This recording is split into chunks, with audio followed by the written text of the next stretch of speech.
En bref, cette semaine, Claude de Bellefeuille se mobilise pour les travailleurs malades. Stéphane Daigle vous invite à prendre conscience de votre identité. L'orchestre Galiléo poursuit sa série de concerts virtuels et Zaroul nous fait découvrir la Joëlette. Le 4 février dernier, la députée de Salaberry-sur-Roi, Claude de Bellefeuille, a déposé à la Chambre des communes à Ottawa son projet de loi Émilie sans façon afin de faire passer les prestations spéciales de l'assurance-emploi pour les travailleurs malades de 15 à 50 semaines. C'est sur la télé, s'est entretenu avec la députée pour faire suite à ce dossier. Le budget a été déposé il y a à peine quelques jours. Il y a le sujet des prestations spéciales, donc, passeront de 15 à 26 semaines. Mais vous qualifiez ceci comme une fausse nouvelle.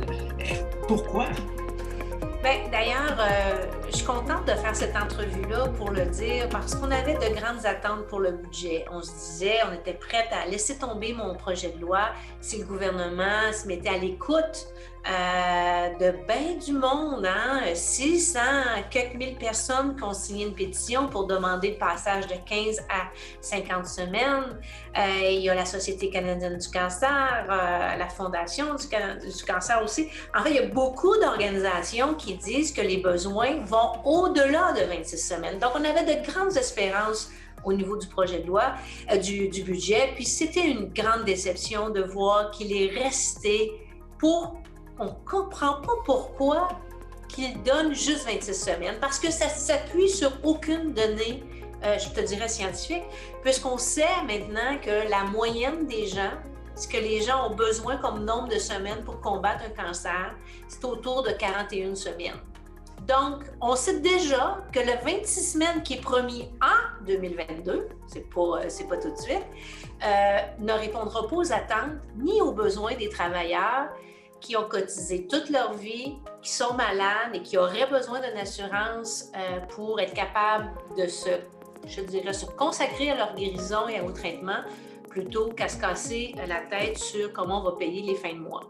Donc, c'est totalement décevant, ce 26 semaines-là, parce qu'au moment où on se parle, il est déjà dépassé puisque la grande majorité des travailleurs ont besoin de plus. Effectivement, on parle environ de 68% des travailleurs malades qui en auraient besoin, là, qui sont laissés pour compte. Oui, bien c'est ça. C'est comme si le gouvernement disait, on le sait, mais regarde, on reste sur notre position de 26 semaines puis on abandonne 68% des travailleurs malades. Et souvent, on oublie qui sont ces travailleurs-là. De qui on parle-t-on?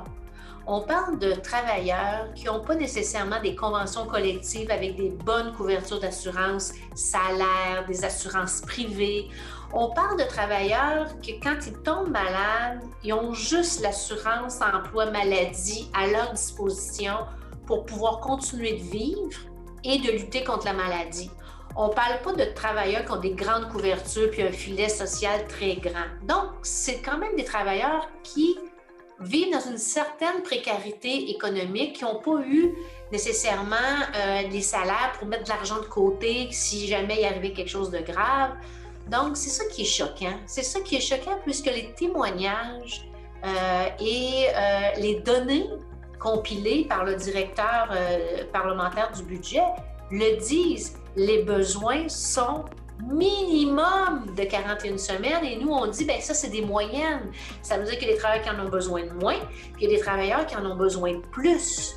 C'est pour ça que c'est beaucoup plus simple de dire, on va changer de 15 à 50 semaines. Alors moi, j'ai encore espoir parce que je me dis, je suis une éternelle optimiste et mon projet de loi revient à la Chambre des communes au début du mois de juin et on va refaire pression, on va remettre de la chaleur pour que le gouvernement dise, moi c'est vrai, on a fait une erreur dans le budget, il faut modifier la loi sur l'assurance-emploi et permettre aux travailleurs les plus vulnérables, qui sont malades gravement, d'être capables de se consacrer 100% à leur guérison et non à des soucis financiers de fin de mois. Puis vous savez, les gens de Salaberry-sur-Roi qui tombent malades, les travailleurs, parce que c'est des travailleurs qui ont cotisé, parce que c'est pas l'argent du gouvernement. La Caisse d'assurance-emploi, c'est cotisation des employeurs, la cotisation des employés qui forment une caisse d'assurance. Ces travailleurs-là qui sont sur notre territoire doivent souvent s'en aller vers les hôpitaux de Montréal pour avoir le traitement. il y a beaucoup de dépenses.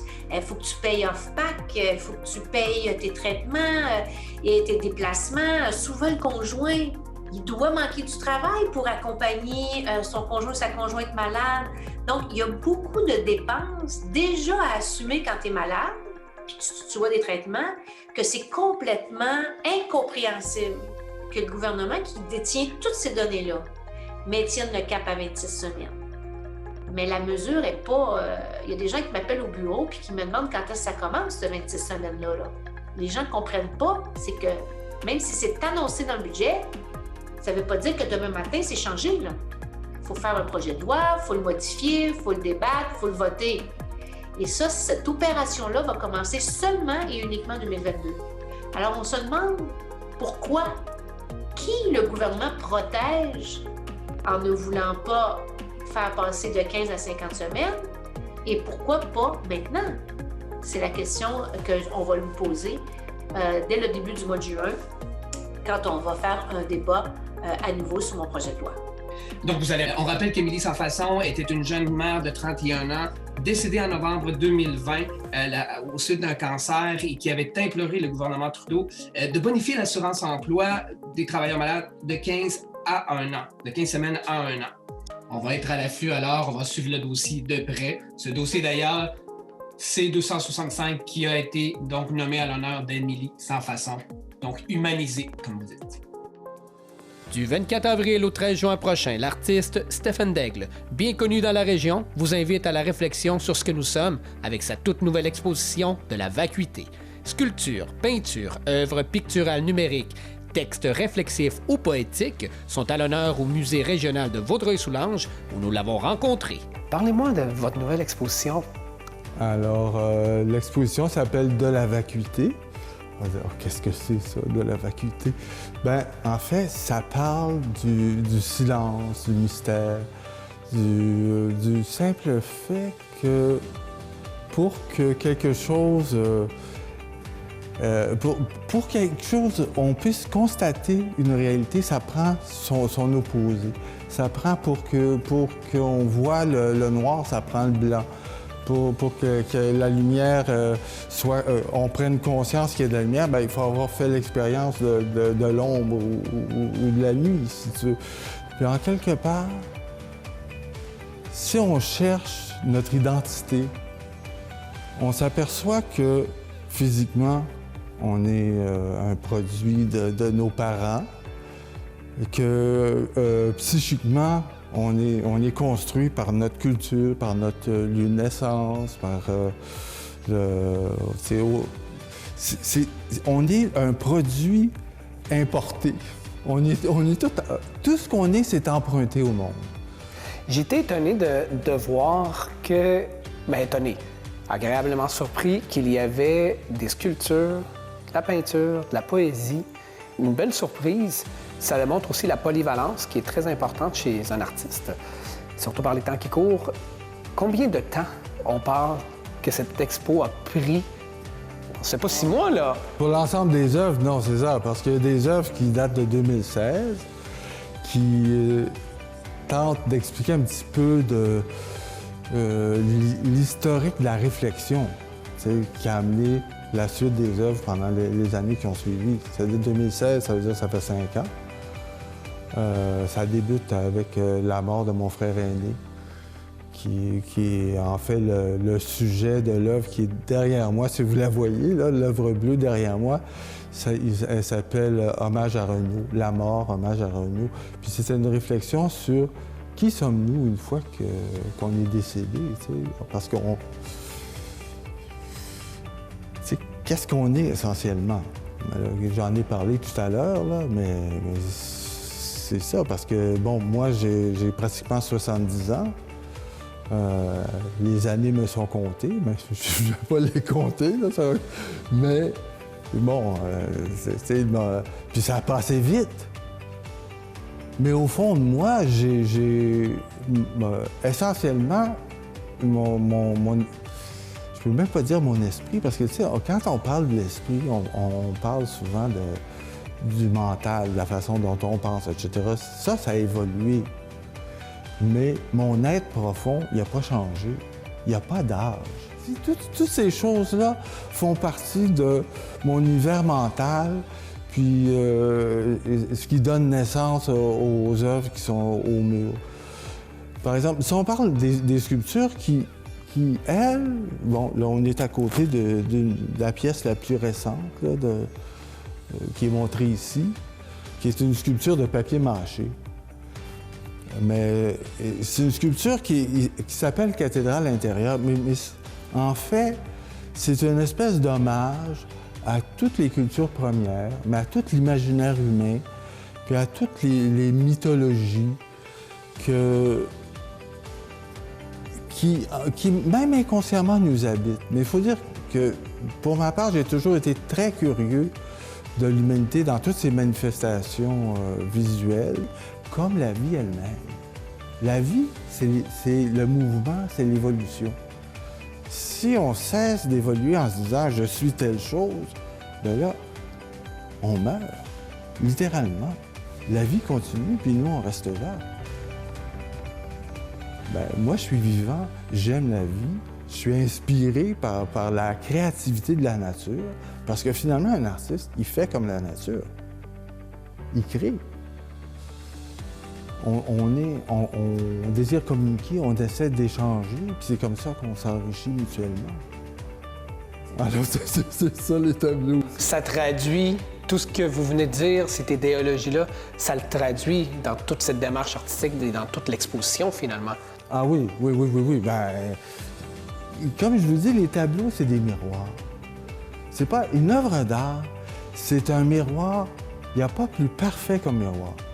Un individu peut penser, d'ailleurs, on peut penser qu'on se trahit, quand on fait un tableau et on le montre au monde. D'ailleurs, un jeune artiste, c'est difficile pour lui les premiers pas de montrer son travail, parce qu'il a l'impression de se déculotter. Ben moi, je me déculotte depuis assez longtemps, ça me dérange plus. Alors, c'est un striptease psychique, si vous voulez, une exposition. Alors, je vous invite à venir voir mon striptease. L'orchestre Galiléo poursuit sa lancée de concerts virtuels dans la région. Cette fois-ci, il vous propose Sérénade à tout vent, un ensemble de pièces écrites pour instruments à vent avec des œuvres de Mozart et Dvorak. Elles ont été interprétées sur des instruments d'époque et dirigées par Daniel Constantino. Le spectacle, capté en direct par C'est sur la télé à l'église Saint-Thomas d'Aquin à Hudson, est disponible en différé jusqu'au 7 mai 2021 sur la plateforme lepointdevente.com. Je suis ravi de vous accueillir de nouveau ce soir à l'occasion de notre troisième concert de notre saison 2020-2021, qui s'avère également notre troisième web-diffusion, pandémie obligeant. Au programme, 2 œuvres de haut vol écrites expressément pour instruments à vent, soit, pour commencer, la grande partita de Mozart, Köchel 361, puis, après l'entracte, la Sérénade pour vent, opus 44 d'Antonin Dvorak.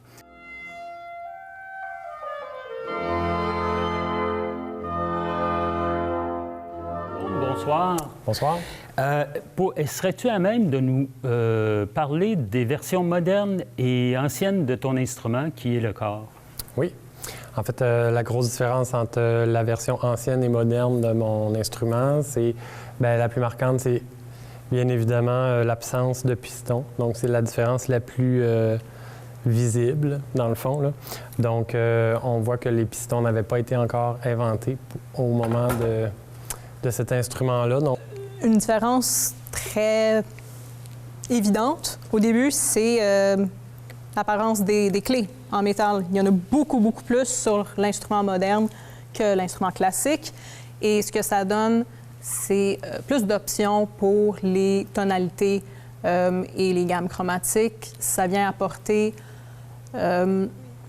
plus d'égalité dans le registre. On entend beaucoup moins des notes qui vont sortir moins fortes, plus fortes, quelque chose de pas mal plus homogène dans le timbre.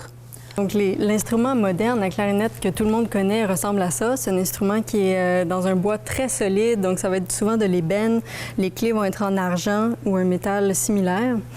Et ici, un instrument historique, celui-là date de quelque chose comme 1810. C'est une copie d'un instrument de Grenzer qui est fait en buis. Et donc, comme on peut voir, je vais vous remontrer, il y a vraiment moins de clés. Et donc, il y en a quand même quelques-unes, mais donc, vraiment, ça n'a rien à voir. Il y a tous les anneaux qui ne sont pas là. Donc, ça fait vraiment des doigtés différents. Donc, ça, c'est quelque chose qui est c'est une adaptation un peu plus difficile, de s'adapter aux doigtés de l'une et de l'autre.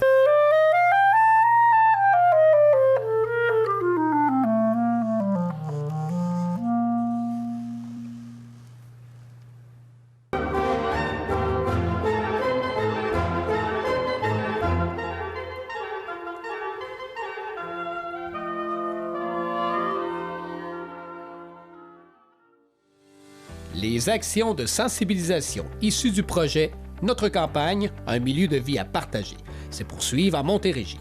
4 nouvelles capsules vidéo d'animation sont désormais accessibles afin de faciliter la cohabitation en zone agricole entre la population et les agriculteurs de la Montérégie. Dans une approche à la fois ludique et informative, les capsules abordent les principales thématiques liées aux activités agricoles. L'air de la campagne est un mélange de parfums des fleurs, de foin fauché, de la pluie fraîchement tombée et de fumier. Du moins, si on en croit la rumeur. Le fumier est un engrais naturel, important dans la régénération des sols cultivables. Cette matière fertilisante est précieuse en agriculture. Elle nourrit la terre pour que celle-ci puisse nous alimenter en faisant pousser des végétaux, les légumes et les céréales. Les plantes cultivées servent aussi à nourrir les animaux, qui, à leur tour, nous nourrissent. Les agriculteurs sont très conscients des odeurs générées par l'utilisation du fumier. Ceux-ci mettent donc en place des techniques efficaces pour en minimiser les impacts et préserver la qualité de l'air ambiant. Entre autres, la ventilation adéquate des bâtiments et le stockage couvert, les techniques d'épandage et les équipements spécialisés, ainsi que les haies brise-vent, permettent d'atténuer les odeurs. Beaucoup choisissent la campagne pour son confort et sa tranquillité, loin des villes. Pour les agriculteurs, la campagne est un milieu de travail avec de la machinerie, des véhicules lourds, des bâtiments d'exploitation et des animaux. Afin de protéger la quiétude des régions, les entreprises font tout en leur pouvoir pour limiter le bruit résultant de la production agricole.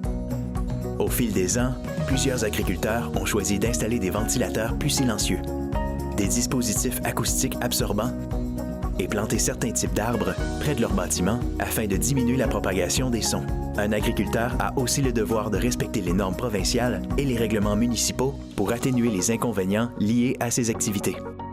La zone agricole en Montérégie regorge de vie et de paysages à couper le souffle. La protection de sa tranquillité et de son air pur contribue à en faire un milieu où il fait bon vivre. Notre campagne, un milieu de vie à partager. Le ministre du Travail, de l'Emploi et de la Solidarité sociale, Jean Boulet, annonce un investissement de 826 500 $ dans la région de la Montérégie pour le financement de plus de 10 programmes de soutien en santé psychologique s'adressant aux travailleurs autonomes et aux micro-entreprises de moins de 5 employés. Les participants pourront bénéficier d'un accompagnement personnalisé par des experts afin de les aider à rebondir professionnellement face à la nouvelle réalité liée à la crise sanitaire, à les outiller et à briser leur isolement. En raison des circonstances exceptionnelles liées à la pandémie de la COVID-19, le Conseil municipal de Rigaud a adopté à l'unanimité, lors de la séance du 13 avril dernier, une résolution décrétant la diminution du taux d'intérêt à 0 % sur les taxes municipales et les droits de mutation de l'année 2021 durant la période comprise entre le 1er janvier et le 30 septembre 2021. Pour plus d'informations, veuillez consulter le site web de la Ville. Par le Conseil de la Ville de Rigaud que soit décrété un taux d'intérêt de 0 % par an sur toute somme due au terme de l'application du règlement numéro 374/2021, incluant également les droits de mutation exigibles pour l'année courante et impayés à ce jour. Que ce présent taux soit applicable seulement pour la période comprise entre le 1er janvier et le 30 septembre 2021 inclusivement.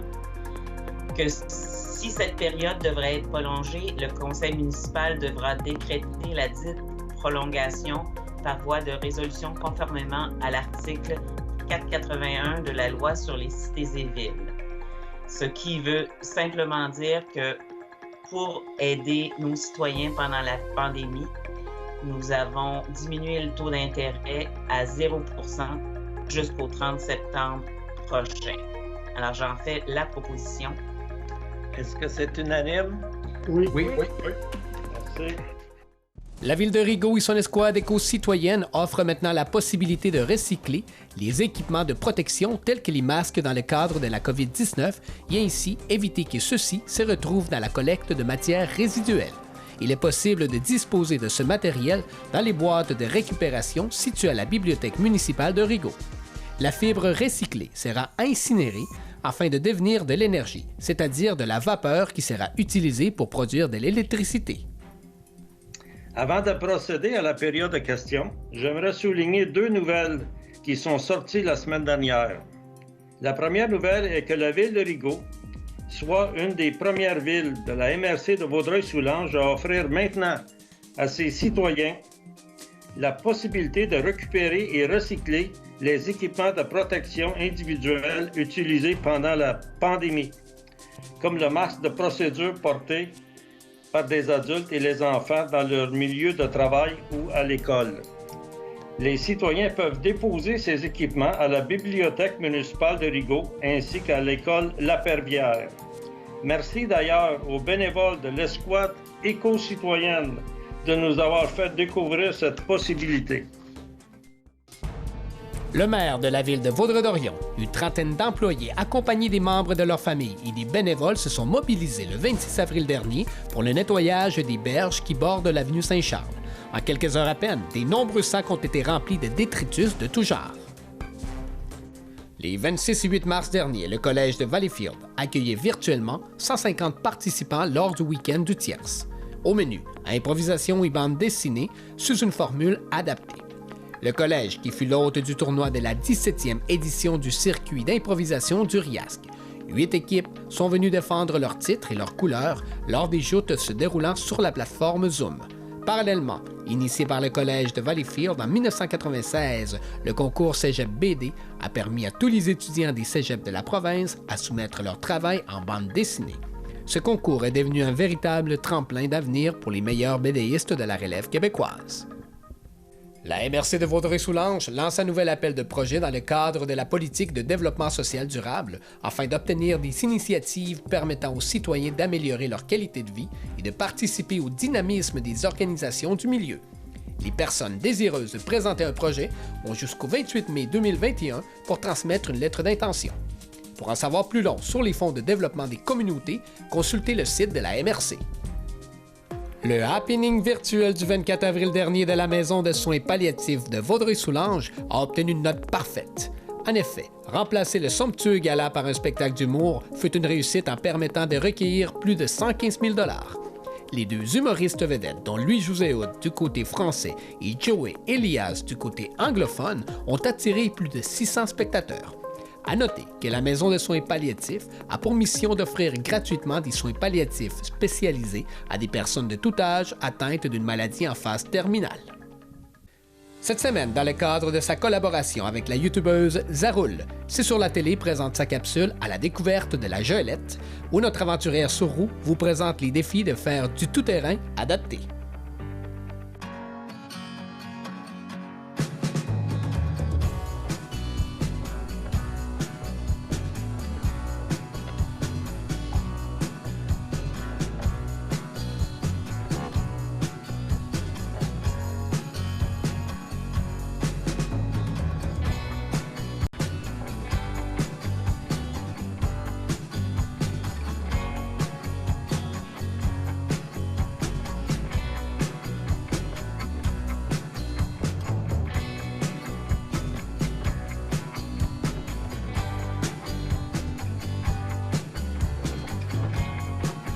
Permet de voir des lieux qu'on ne peut pas aller en fauteuil. Il y a des personnes qui peuvent être, comment dire, qui n'aiment pas forcément cette sensation d'être dépendant. Mais le but, c'est aussi Alors, on essaye dans les sentiers, la Joëlette, donc je trouve ça vraiment super. Là, c'est un beau feeling de faire découvrir là, des endroits qui sont non accessibles habituellement en fauteuil roulant.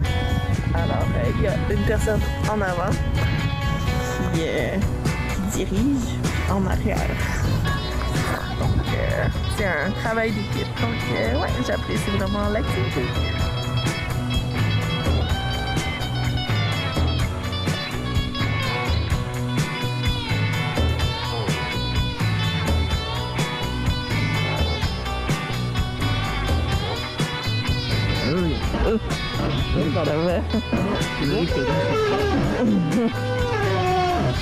Pardon.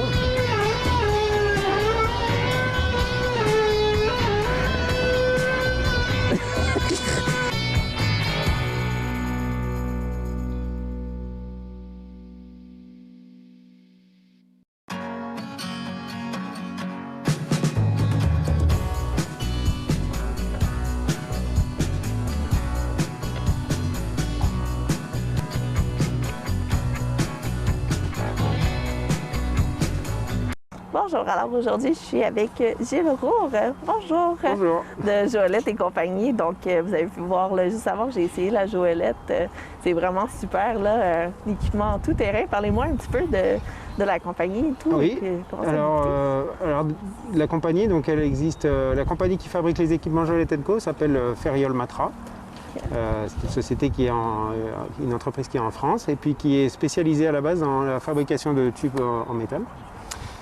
Ce qui s'est passé, c'est qu'il y a une personne qui s'appelle Joël Claudel, qui à la fin des années 80, lui dans le fond il était accompagnateur de montagne, puis son neveu était atteint d'une forme de myopathie, il ne pouvait pas se déplacer librement. Et puis lui, il a décidé de fabriquer un équipement pour lui permettre de partager ça et puis de pouvoir l'emmener voir de la montagne, de la randonnée, etc. Donc en fait, lui, il a cédé son invention. Et puis donc Ferriol Matra a repris ça. Et puis ça fait maintenant plus de 30 ans que Ferriol Matra fabrique des Joëlettes. Le modèle a changé aussi pour être plus sûr, plus confortable, etc. Différents modèles, il y a comme voilà. 3 modèles. La Joëlette existe en 3 modèles, exactement. La Joëlette avec une roue, là, celle dont on a fait l'essai, qui est la plus...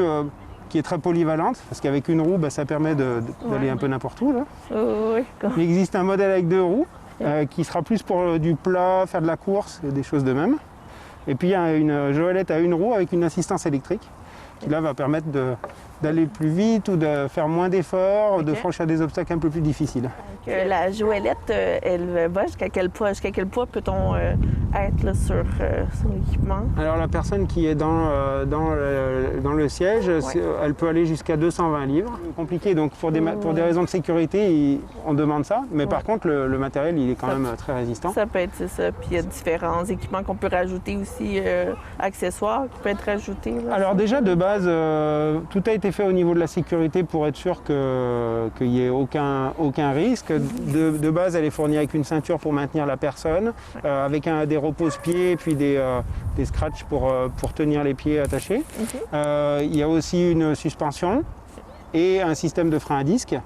Donc la personne qui est à l'arrière, elle va pouvoir freiner, notamment en descente, parce que sinon on risque de partir. Hein, on l'a essayé. C'est ça, mais je vous remercie beaucoup. Puis on se remercie pour les prochains équipements et tout à essayer, ça c'est certain. Merci beaucoup. Merci.